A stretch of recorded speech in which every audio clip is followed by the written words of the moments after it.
if anybody is doing foreign national business out there in the industry, my ears perk up because they should be working with us.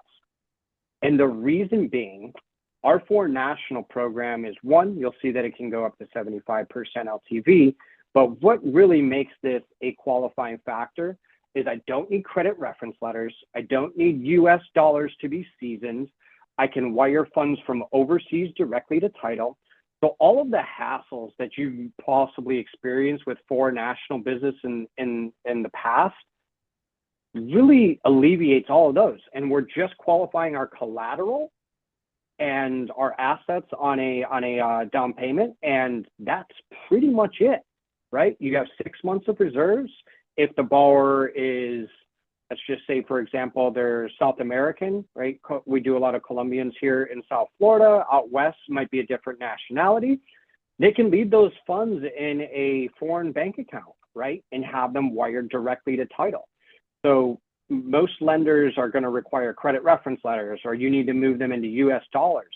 This makes it so easy. There's no visa. I just need an unexpired passport. For a primary, I just need to tie them to a primary overseas, which can be done with a utility bill, right? Just something saying that they have a primary overseas. And it really makes it easy for you to qualify these loans efficiently and close them efficiently, right? So that's the first thing I do want to cover, right? Just because it is such a unique part of our business. This is DSCR only, so investment properties. That would be the income qualifier, no bank statements, no full doc, no owner occupied, anything like that. But that's essentially it in a nutshell. It's a DSCR loan that can be done for somebody who is a complete foreign national. This would not be somebody who has permanent residency or is an I-10 borrower. I-10 is going to be different. And since there is no FICOs, therefore it's not a FICO-driven situation, right? So therefore, so what determines interest? That is correct. What determines interest rates? So it'll be based on LTV and then the DSCR and then whatever type of property. Those would be the biggest indicators in terms of pricing. So to give you an example, go ahead. Go ahead.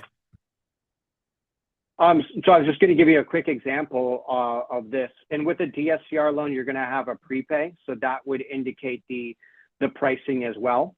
But say for a single family home, we have a purchase here at 70% LTV. Investment property.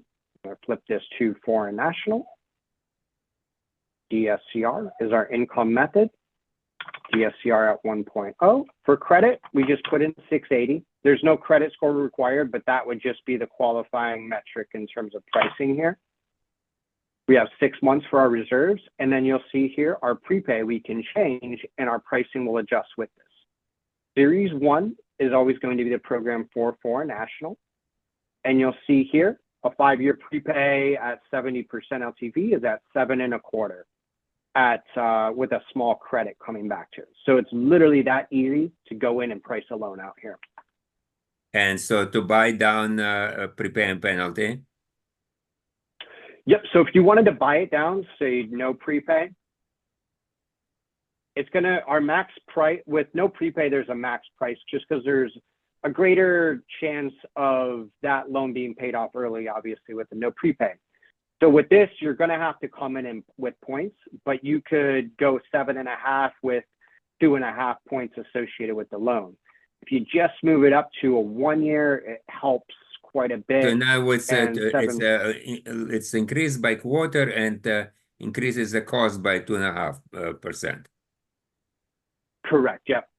Okay, it makes sense. Yep. So that's but hold on, this is a lender's paid or borrower's paid? No, it's borrower's paid. That's a great question. I was just going to cover that. So all of our business is going to be borrower paid. We do not have a lender paid option at the moment. So your compensation would be listed as a line item in the LE alongside this cost here. Yeah, okay, I understand.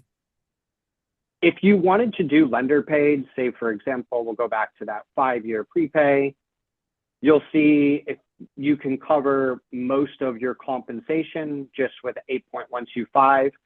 You can charge up to 4% on non-owner occupied homes, DSCR, domestic DSCR, and foreign national. Mm-hmm. So if you were to charge 3%, it'd come at a quarter cost, and you could offset a lot of that with the credit here. Yeah, I understand. Okay.